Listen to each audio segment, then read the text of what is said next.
365 days financial intelligence challenge के 9वें दिन में आपका स्वागत है। आज हम बात कर रहे हैं जे.एल. कॉलिंस की एक बहुत ही दमदार किताब the simple path to wealth के बारे में। ये किताब पैसे से जुड़ी हर उलझन को, हर कंफ्यूजन को दूर कर देती है। और एक सीए होने के नाते मुझे इस किताब की एक बात सबसे अच्छी लगती है कि ये कॉम्प्लेक्सिटी को हटाकर क्लैरिटी पर फोकस करती है। तो चलिए इसे आसान भाषा में समझते हैं।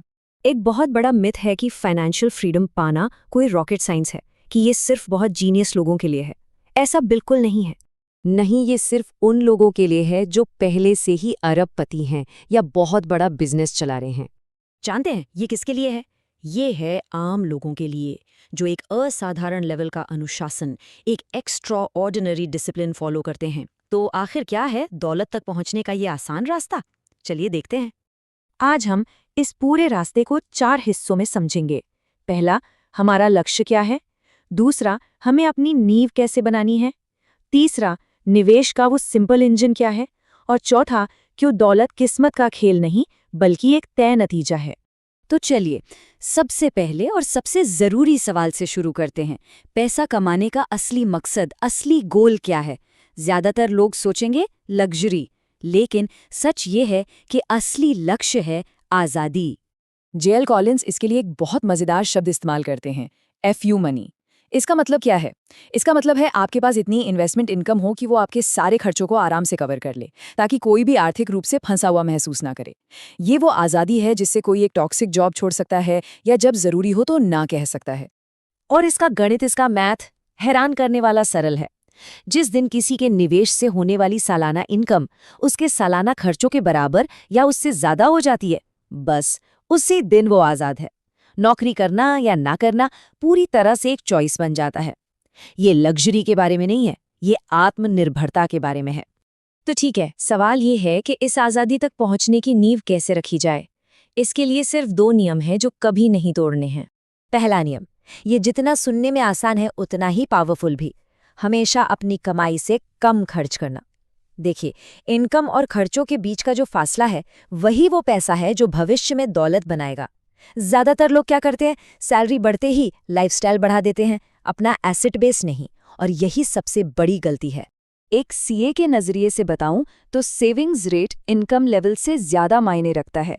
सोचकर देखिए, एक इंसान जो 10 लाख कमाकर 4 लाख बचाता है, वो उस इंसान से कहीं तेजी से अमीर बनेगा जो 20 लाख कमाकर सिर्फ 2 लाख बचा पाता है।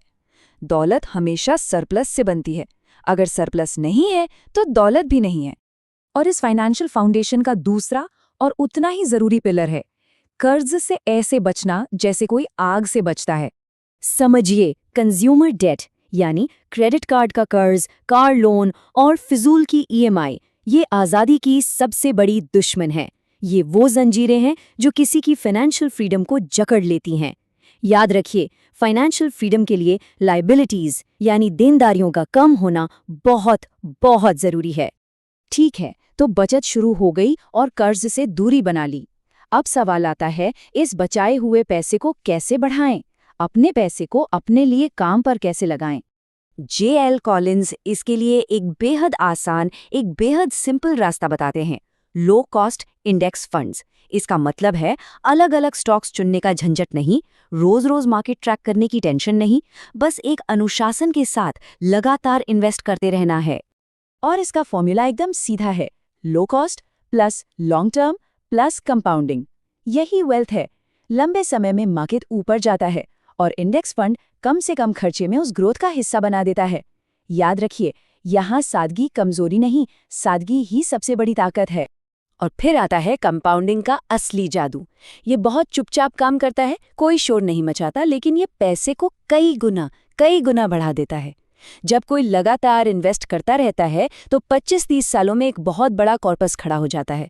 और ये किसी जीनियस होने की वजह से नहीं होता, ये होता है कंसिस्टेंसी और डिसिप्लिन की वजह से। हाँ, एक बात तय है, बाजार में उतार चढ़ाव आएगा, ये नॉर्मल है। 2008 का क्रैश हो या कोरोना महामारी, मार्केट गिरता है, लेकिन लंबी अवधि में इसका ट्रेंड हमेशा ऊपर की तरफ रहा है।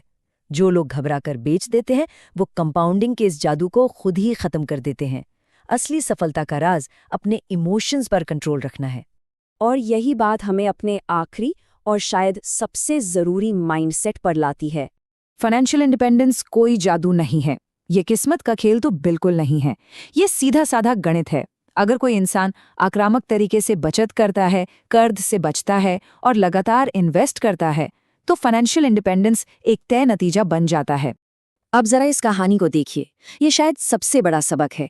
एक तरफ है पर्सन ए, जिसकी इनकम बहुत ज्यादा है लेकिन लाइफस्टाइल भी महंगी है और कई सारी ईएमआई चल रही हैं। दूसरी तरफ है पर्सन बी, जिसकी इनकम नॉर्मल है लेकिन वो डिसिप्लिन्ड है और अपनी इनकम का 40% बचाता है। अब बताइए 20 साल बाद क्या होगा? पर्सन ए आज भी स्ट्रेस में है जबकि पर्सन बी फाइनेंशियली फ्री है। फर्क क्या था? सैलरी नहीं, अनुशासन। तो the simple path to wealth से मुख्य बातें क्या निकलती हैं? पहला, असली लक्ष्य फाइनेंशियल फ्रीडम है। दूसरा, एक हाई सेविंग्स रेट इस रास्ते को तेज कर देता है। तीसरा, गैर जरूरी कर्ज से बचें। चौथा, लो कॉस्ट इंडेक्स फंड का इस्तेमाल करें। पांचवा, लंबे समय तक इन्वेस्टेड रहें। और छठा, हमेशा याद रखें, सादगी कॉम्प्लेक्सिटी से कहीं बेहतर है। मैं इस चर्चा को एक बहुत ही शक्तिशाली विचार के साथ खत्म करना चाहूंगा। पैसा आपकी सेवा करने के लिए है, आप पैसे की सेवा करने के लिए नहीं हैं। एक पल के लिए सोचिए, अगर किसी की जिंदगी पूरी तरह से अगली सैलरी पर निर्भर है तो वो कमजोर है, लेकिन अगर किसी के इन्वेस्टमेंट्स उसके खर्चों का ध्यान रख रहे हैं तो वो शक्तिशाली है। फाइनेंशियल फ्रीडम का असली मतलब है अपने समय पर अपना कंट्रोल होना, और समय वही हमारी सबसे कीमती संपत्ति है। तो दौलत का सरल रास्ता यही है, कोई राज नहीं है, बस कुछ सिद्धांत हैं। समझदारी से खर्च करें, आक्रामक तरीके से बचत करें, सरलता से निवेश करें और सबसे जरूरी धैर्य रखें। इस अनुशासित रास्ते पर चलकर कोई भी इंसान फाइनेंशियल फ्रीडम तक पहुंच सकता है। जय हो, जय हो, भारत माता की जय।